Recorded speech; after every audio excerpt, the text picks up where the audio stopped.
तो दादू साहब जी ने परमात्मा कबीर जी की महिमा किस प्रकार कलम तोड़ सुनाई है वो सुनाते आपको थोड़ी सी।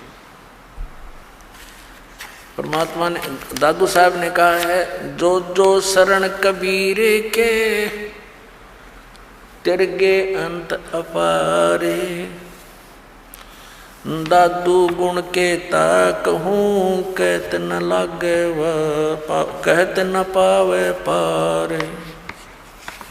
जो जो शरण कबीर के वो तिरगे अंत अपारे, दादू गुण की ता कहूँ कहत न आवे पार। कबीर करता आप है दूजा नहीं कोई, दादू पूर्ण जगत को भक्ति दृढ़ावत सोए। अब दादू साहब जी कहते हैं कि जो जो शरण कबीर की और पार हो गए अनंत, और कहते हैं उस परमात्मा के गुणगान की मैं इस मुख से क्या महिमा करूं, क्या गुण गाऊं उस महात्मा परमात्मा के। कबीर करता आप है दूजा ना कोई, दादू पूर्ण जगत को भक्ति दृढ़ावत सोए। पूर्ण जगत को यथार्थ ज्ञान वही परमात्मा स्वयं आकर ही देता है, दृढ़ाता है।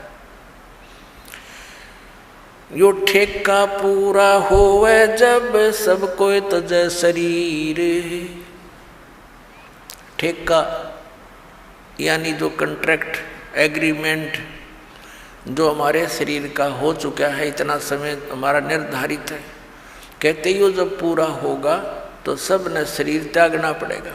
लेकिन कबीर साहब भी कहते हैं परमेश्वर जी आए हैं सो जाएंगे, राजा रंग फकीर, एक सिंहासन चढ़ कर जा एक बंधे जात जीर। तो यहाँ दादू साहब जी भी उसी का समर्थन कर रहे हैं। ठेका पूरा होए जब सब कोई तजय शरीर, दादू काल गंजे नहीं जपे जो नाम कबीर। दादू साहब जी कहते हैं कि काल निकट नहीं आ सकता जो कबीर परमात्मा के उस सतनाम का जाप करता है। आदमी की आयु घटे तब यम घेरे आए, सुमरण किया कबीरे का दादू लिया बचाए। और परमात्मा ने वो सारे यम के दूत दिखाए, सब बहुत कुछ लीला दिखाई अपनी, कि दादू साहब को अकेला छोड़ दिया रास्ते में, यम के दूत चारों तरफ से आगे भी कौन आ गया, यूँ हम लेने भी ना गए, मरेंगे, हमारी खिंचाई होएगी, पकड़ो इसको पकड़ो, ये कैसे है कौन है। तो उस समय दादू साहब जी ने परमात्मा को याद किया। उसी समय कबीर साहब प्रकट हो गए। बेटा कितना गया था तो पीछे वो नज़ारे देखने लग गया। तो एकदम भाग्य यम के दूत ने एक दूसरे के ऊपर का पड़ते जा, इतनी दूर तो स्पीड तो भाग्य गणे थे।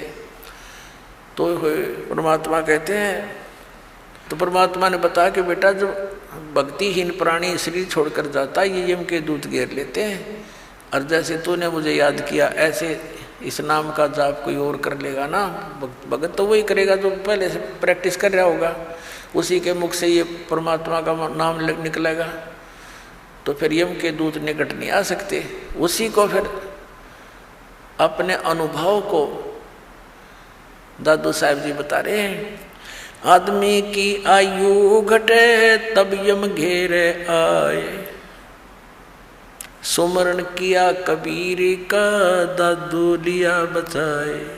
मेट दिया अपराध सब पाप माफ कर दिए मुझदास के। दादू साहब जी कह रहे हैं, मेट दिया अपराध सब आए मिले छन माही, दादू संग ले चले वो कबीर चरण की छाही।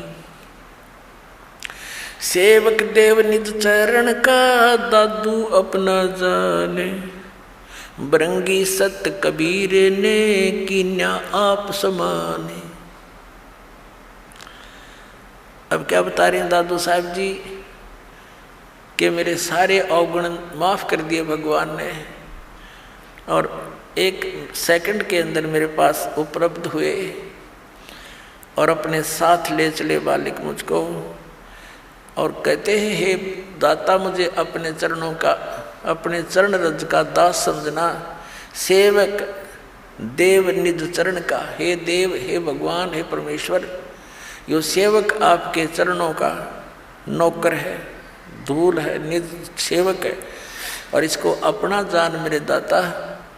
और भृंगी सत कबीर ने कर लिया आप समान, कि जैसे एक भृंगी कीट होता है, भी भी करता बंबीरी बोलने, वो एक कीड़े को उठा लाती है और उसको अपना राग सुना सुना के अपने जैसी आवाज़ निकाल, उसी जैसी आवाज़ निकालने वाला बना देता है। तो पूरा परमात्मा ने जिसको भी ये ज्ञान दिया वो उस परमात्मा के गुण गाने लग गए अपने आप ही। तो पुण्यात्मा यही स्थिति आपकी और दास की हुई है। जब से ये ज्ञान ग्रहण हुआ, ये ज्ञान समझ में आया है, तो हम भी भृंगी बन गए, ना जाने सब न बता दें, किस किस ने सुना दें, और भृंगी से फिर और भी भृंगी बन गए। आप भी सभी भगवान के बच्चे ज्ञान से परिचित हुए, औरों को सुनाने लगे। दादू अंतर्गत सदा छन छन सुमरण ध्यान, वारू नाम कबीर पर पल पल मेरे प्राण। सुन सुन साख कबीर की यो काल नवावे माथे, धन धन हो तीनों लोक में दादू जोड़े हाथ। सुन सुन साख कबीर की, कबीर साहब की महिमा। साख यानी महिमा, उसकी जो है ना, तेरी साख तो है नहीं, यानी तेरी कोई गुण तो है नहीं, तो साख। और दूसरे ये साखी, यानी साखियों के माध्यम से उसके गुणगान जो सुने जाते हैं। काल भी कहते मुरझा जाता, नीचे गर्दन कर लेता है कि वो तो समझ सकती है। और धन धन तीनों लोक में दादू जोड़ा थे। केरी नाम कबीर का ये विषम काल गजराज, दादू भजन प्रताप ते ये भाग्य सुनत आवाज। अपने आत्माओं कैसी तुलना की है दादू साहब जी ने, कि यहाँ का जो काल को समझो हाथी है। हाथी अन्य प्राणियों से बहुत तगड़ा और उसका बहुत न्यारा शरीर, ये तो समझो काल। क्योंकि श्रीमद् भगवद गीता अध्याय नंबर 15 के श्लोक नंबर 18 में गीता ज्ञान दाता कहता है कि मैं लोक वेद के अंदर कहे सुने ज्ञान के आधार से मैं पुरुषोत्तम प्रसिद्ध हूँ, क्योंकि जो प्राणी मेरे अंतर्गत हैं उनसे मैं उत्तम हूँ, श्रेष्ठ हूँ, उच्च हूँ, तगड़ा हूँ। जैसे हाथी उनसे ऊंचा होता है। लेकिन गीता ज्ञान दाता ने ये भी स्पष्ट कर दिया है गीता अध्याय नंबर 15 के श्लोक 16 और 17 में कि सरपुरुष और अक्षर पुरुष ये दो पुरुष हैं, दो प्रभु हैं। ये दोनों नासवान, इनके अंतर्गत जितने प्राणी हुआ भी नासवान। सरपुरुष ये स्वयं है। गीता अध्याय नंबर 15 के श्लोक नंबर 17 में स्पष्ट कर दिया कि उत्तम पुरुष है तो अन्य, जो गीता ज्ञान दाता से अन्य है, वो स्वयं कह रहा है इस बात को, और वही परमात्मा कहा जाता है। यह लोक चरण में अवश्य विवर्ती अवैश्वर है, जो तीनों लोकों में प्रवेश करके सबका धारण पोषण करता है, वो है अविनाशी परमात्मा। तो यहाँ 15वें अध्याय के 18वें श्लोक में गीता ज्ञान दाता सिर्फ इतना कह रहा है कि मेरे इस 21 ब्रह्मांड में जितने प्राणी मेरे अंतर्गत हैं उनसे मैं सुप्रीम हूँ बस। लेकिन आई एम नॉट पुरुषोत्तम। पुरुषोत्तम तो बता दिया 15वें अध्याय के 17वें श्लोक में। तो यहाँ कहता है जितने मेरे अंतर्गत जितने प्राणी हैं वो चाहे स्थूल शरीर में है चाहे वो जीवात्मा है, उनसे मैं उत्तम हूँ, इसलिए मैं पुरुषोत्तम प्रसिद्ध हूँ लोक वेद में। वास्तविकता तो बता दिया कोई और है। केरी नाम कबीर का और विषम काल गजराज, दादू भजन प्रताप से ये भाग्य सुनत आवाज। क्या बताना चाहे दादू साहब जी ने कि इसने काल को तो समझ लो गजराज, हाथियों का राजा, यानी उनसे सब हाथियों से सबसे तगड़ा वो उनका राजा होता है, ये नियम है। और केरी नाम कबीर का, बब्बर शेर समझ लो कबीर परमात्मा का यो सतनाम। और दादू भजन प्रताप से ये सुनते भाग्य आवाज गाज।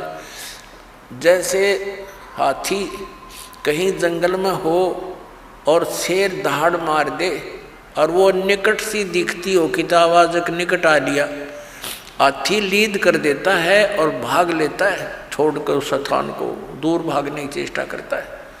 तो क्या बताना चाहे दादू साहब जी ने कि ये काल भी कोई छोटा मोटा जानवर नहीं है, कोई छोटी शक्ति नहीं। 10,000 भुजा का मालिक है ये, 1000 भुजा का, 1000 कला का। और ब्रह्मा विष्णु महेश जी इसके पुत्र हैं, वह केवल 16 कला के और 4 भुजा के हैं। लेकिन उस परमात्मा के सामने जो असंख्य भुजा, असंख्य कला का, असंख्य शक्ति का मालिक है, उसके सामने ये ऐसे भागता है जैसे शेर की दहाड़ सुनकर हाथी लीद करके भाग लेता है। केरी नाम कबीर का विखम काल गजराज, दादू भजन प्रताप ते भाग्य सुनत आवाज।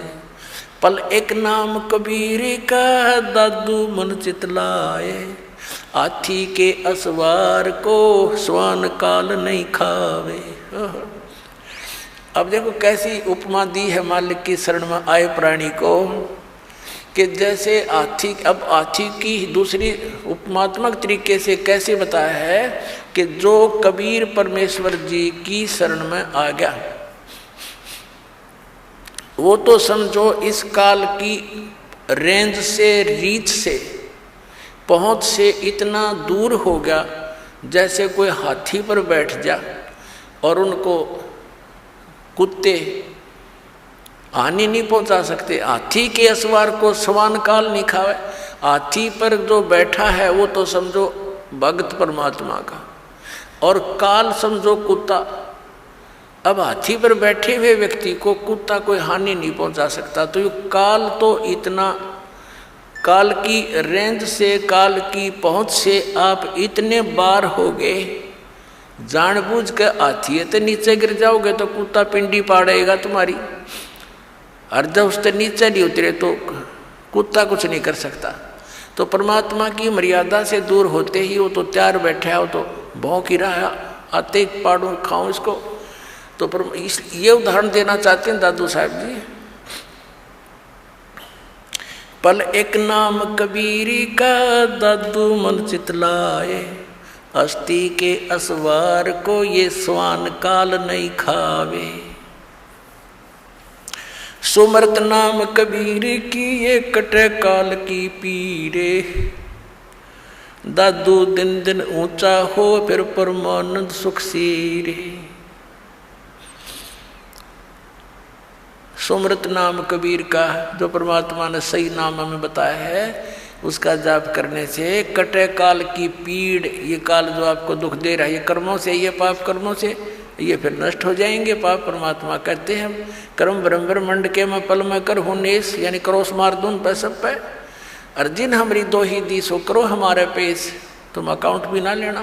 दादू नाम कबीर की जो कोई लेवे ओटे, तिनको कभू लागे नहीं ये काल वज्र की चोटे। अपने आत्मा इतने समर्थ की शरण मिल गई हमारे को, और ये इतने गवाह भगवान के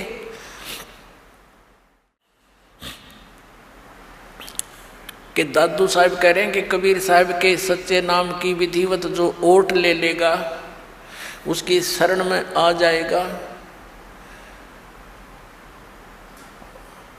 उनको कबू लागे नहीं ये काल वज्र की चोट। ये काल जैसे आप देखते हो दुर्घटना में, जब तक आपका नाम ठीक है, कनेक्शन जुड़ा है, तो आपको शरण है, आपको प्रोटेक्शन है परमात्मा की, कवच आपके ऊपर है, काल का कोई अटैक नहीं लगेगा, कोई कर्म का दंड आप पर असर नहीं करेगा।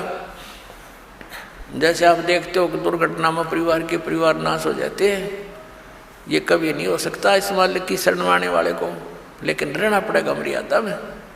अब देखो कैसी तुलना करते हैं परमात्मा की। दादू नाम कबीर की जय कोई लेवे ओटे, तिनको कबू लागे नहीं ये काल वज्र की चोटे। काल का वज्र, ये परमाणु भी, मिसाइल भी निष्क्रिय हो जाएगी जो काल छोड़ता ऊपर तक। फिर कहते हैं और संत सब कूपे हैं ये कहते जरीता नीर, दादू अगम अपार है दरिया सत्य कबीर। दादू साहब जी कैसी बढ़िया तुलना करते। और संत सब कूप हैं, जैसे छोटे मोटे संत हैं, कोई जिन देवताओं को तुम पूजते हो, ये तो ऐसे समझ लो कोई तो कुएं का जल है, कोई जरीता नीर, कोई छोटा मोटा झरना कुछ क्षेत्र में काम कर रहा है। और दादू अगम अपार है ये दरिया सत कबीर। दरिया परमात्मा को तो दरिया जानो, और दरियाओं में भी उत्तम जल वाली दरिया, वो कभी उसका जल समाप्त ही नहीं होता। और अन्य जो छोटे मोटे चमत्कार अन्य भी बता देते हैं, वहाँ से मुझे ये लाभ हो गया, वहाँ से ये लाभ हो गया कहते। और संत सब कूप हैं, कुएं हैं, वो केवल जल ही ग्रहण करा सकते हैं, खेत सिंचाई में काम नहीं दे सकते। फिर पानी से काम चले, खेती भी करनी पड़ेगी, उसकी भी आवश्यकता पूर्ति हो, तभी जीवन पूरा सफल हो। तो यहाँ कहते हैं और संत सब कूप हैं, कहते जरीता नीर, झरने से हैं, छोटे मोटे काम चला रहे हैं। और दादू अगम अपार है ये दरिया सत कबीर, यानी यहाँ भी आपने सुखी रखेगा जैसा यहाँ का सुख है, और फिर सतलोक लेके जाएगा, सारे काम सारेगा।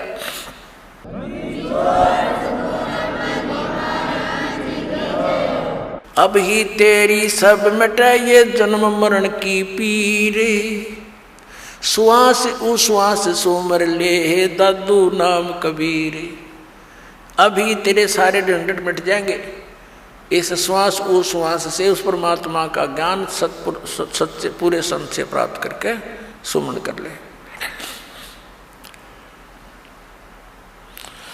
दादू नाम कबीर का ये सुन के कपे काले, नाम भरोसे नर चले तो हो न वाका वाले। दादू साहब कहते हैं कि दादू नाम कबीर का, अरे सुनते का पे काल, ये 21 ब्रह्मांड का स्वामी सरपुरुष, ये सारा कांप जाता मालिक का नाम लेते ही, इसका छाती धड़कन लग जाए नू। और कहते नाम भरोसे नर चले, नाम का आधार बनाकर चले संसार अपने जीवन रूपी सफर में, तो हो न वाका बाल, उसका कुछ नहीं बिगड़ सकता, सच्ची श्रद्धा से लगा रहे। जिन मोको निज नाम दिया सोए सतगुरु हमारे, दादू दूसरा कोई नहीं कबीर सिरजनहारे। वही तोड़ पाट दिया कि जिन वो को निज नाम दिया, निज असली मंत्र जो सतनाम जो मुझे दिया, मेरा वो सतगुरु है, और नकली सतगुरु थे सारे। और कहते दादू दूसरा कोई नहीं केवल कबीर सृजनहार, वो कबीर परमात्मा सृजनहार अपनात्मा। अब वो दादू पंथी गोपाल दास जी उस छुडानी गांव में किसी अपने सेवक के घर पर आकर रुक गया। उस सेवक ने कहा, महाराज जी हमारे लड़की का लड़का ऐसे ऐसे किसी साधु के जंतर मंत्र के दूध पिलाने मेंटल हो गया, और कहते हैं साधु की विद्या को साधु ही काट सकता है, कुछ दया करो। गोपाल दास जी ने कहा कि बुलाओ उस बालक को, देख लेता हूँ। अब वो सेवक जो व्यक्ति था उस गांव का गया उस गरीबदास साहिब जी के नाना जी के पास कि भाई ऐसे ऐसे अपना एक मेरे पास एक संत आता है, लड़की के लड़के को उसको दिखा लेते हैं, वो कहता मैं ठीक कर दूंगा इसने। तो 5-7 गांव के मौत जो होते हैं कुल के लोग, वो और उसका नाना जी और गरीबदास 13 वर्ष के बालक को ले गए। दादू पंथी वो गोपाल दास जी गरीबदास जी से पूछा कि बेटा वो कौन था जिसने तुझे बर्बाद कर दिया, उसका क्या नाम था? अब गरीबदास जी ने कहा कि मुझे बर्बाद नहीं किया, मुझे आबाद कर दिया महात्मा जी। हम सुल्तानी नानक तारे दादू को उपदेश दिया, जात जुलाहा वेद न पाया वो काशी मोय कबीर होया। जब ये वाणी बोली उसकी छाती में मारा पहला वचन कि मैं हम यानी हम सभी को पार कर दिया। किस किस को? हम सुल्तानी नानक तारे दादू को उपदेश दिया। वही पुण्यात्मा वही परमात्मा उन पुण्यात्माओं को आदरणीय नानक साहिब जी को आदरणीय दादू साहिब जी को, आदरणीय मुल्कदास साहिब जी को, आदरणीय धर्मदास साहिब जी को, आदरणीय गरीबदास साहिब जी को, आदरणीय गीसा दास साहिब जी को मिले थे। तो यहाँ कह रहे हैं हम सुल्तानी नानक तारे, अब्राहिम सुल्तान अधम को बुलक बुखारे में वही परमात्मा आए थे, उसको 100 लीलाएं करके उसको नरक से निकाला था। हम तो इस माया ने सच सब कुछ मान बैठे राज और पाठ को, और परमात्मा ने ये विष बताया आपके लिए, जो भक्ति ना करता उनके लिए। तो क्या बताया, हम सुल्तानी नानक तारे दादू को उपदेश दिया, और जात दुलाहा भेद नहीं पाया, काशी माए कबीर हुआ। अजब नगर में ले गया हमको सतगुरु आन, और जल के बिंब अगाध गति हम सूते चादर तान। अलल पंख अनुराग है सुन मंडल रह थीर, दास गरीब उधार दिया मुझे सतगुरु मिले कबीर। अलल पंख अनुराग है, मेरा तो जैसे अलल पंख पक्षी का अपने पिता में ध्यान, बच्चों माता पिता में ध्यान रहता है, ऐसे अब तो मेरा तो उस मालिक में श्रद्धा लगी हुई है, मेरा वहाँ ध्यान रहता है। और मुझे सतगुरु कबीर साहब मिले, वो ऊपर रहता है, सतलोक में सचखंड में रहता है। आंखों देखा बताया गरीबदास साहब जी ने, यही दादू साहब ने बताया। अब वो बाबा जी तो कहने लगे, अरे गाँव वालों ये बावला को ना, बावले तो तुम होगे, ये तो अमृतवाणी बोल रहा है, निज स्थान के निज वचन बोल रहा है, सत परमात्मा की अमर वचन। उस 60 साल के महात्मा ने 13 साल के बच्चे के सामने, बच्चे के आगे हाथ जोड़ के कहा कि महाराज यह वाणी लिखवा दो, कलयुग में काम आवेगी। गरीबदास जी उठ के चल पड़े, और वो महात्मा पीछे पीछे, वो तो परिचित थे कि वे संत परमात्मा ना जाने किस पे कृपा कर दे और के अमृत ज्ञान दे दे, उसके पीछे पीछे महाराज लिखवा दो। तीसरे दिन गरीबदास जी ने कहा कि यदि पूरा लिखे गोपाल दास, बीच में छोड़ कर ना भागना। अगर नहीं जी मैं कति फरी हो रहा हूँ गाँव से, घर से, बाल बच्चों का विवाह हो लिया, 60-61 साल की उम्र मेरी होगी, और जब तक चाहे सारी उम्र लिखवा दो जाता साथ रहूँगा। उनके ऊपर गरीबदास साहिब जी का अपना ही एक बेरी का बाग था, उसके अंदर एक जांडी का घनी छाया वाला वृक्ष था, उसके नीचे बैठ कर लागे लेखन गर्मियों से स्टार्ट किया था। फिर जैसे जैसे समय आता रहा, 6 महीने तक लिखते रहे। पर गरीबदास साहिब जी बोल रहे थे और दादूपंथी गोपाल दास लिख रहा था। वो अमृतवाणी, वो अमर इतिहास, वो सूक्ष्म वेद का स्वच्छ रूप गरीबदास साहिब जी के माध्यम से कबीर परमात्मा ने वो फिर से प्रकट करवाया, जो दास आपको सुनाता है। बोलो सतगुरुदेव।